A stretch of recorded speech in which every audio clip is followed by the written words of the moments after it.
Anything else?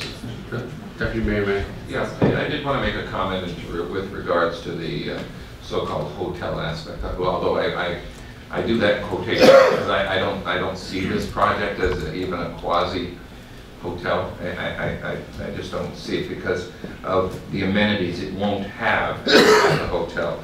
But maybe I prefer to, I guess, use the term of short-term rentals. I'm not adverse against the concept, although I think that the percentage, I would agree, 33 was probably just unrealistic and artificially high. And when I was thinking about it later, I was thinking more in the neighborhood of 15 to 20%. I certainly wouldn't go any higher than 20%, and I may even be more comfortable with 17, 18, I don't know.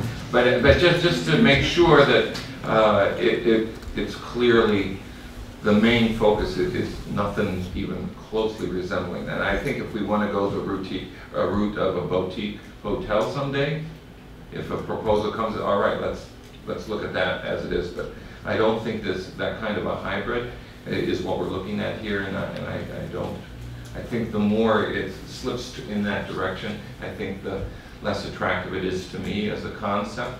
So I would just want to put that out there that I will want that to be lower. And like I say, I can certainly live somewhere between 15 and 20, but no higher. Thank you. Ms. Marquez. I just wanted to ask Director Morrison if he happens to have any information with him about the different types of units. We heard from the developer last week at the public hearing that there were 5 different sizes of units internally, and I'm wondering if you had any information about that. It might be helpful for council if you could tell them how many of which type of unit is included in the proposal. We don't have any specific information from the developer on that, and the adjustments or changes would be ones that would be perhaps normally approved by the development officer through the terms of the agreement. I mean, there would be an ability, if he makes changes to what he has now, clearly there's going to be fewer units to make them larger for barrier-free reasons or other reasons. If the driveway is the double-wide driveway, he's probably going to lose a couple units because the building becomes a little bit narrower. And that may, in fact, provide him opportunities to make, instead of having a room that's 10 feet wide, he has a room that's 16 feet wide, for instance, which could give him some opportunities for a bit of change, again, if that building width changes. He did mention some of the units will have a loft within a loft. Now that the footprint of the unit doesn't get any bigger, it just means there's a second story where there'd be a sleeping area. So that was one of the changes, and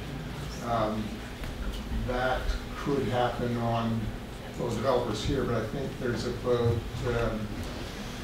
20 to 25 units that could take on that configuration. But other than that, we don't have specifics about those other changes that might happen as a result of barrier-free units and the possible narrowing of the building.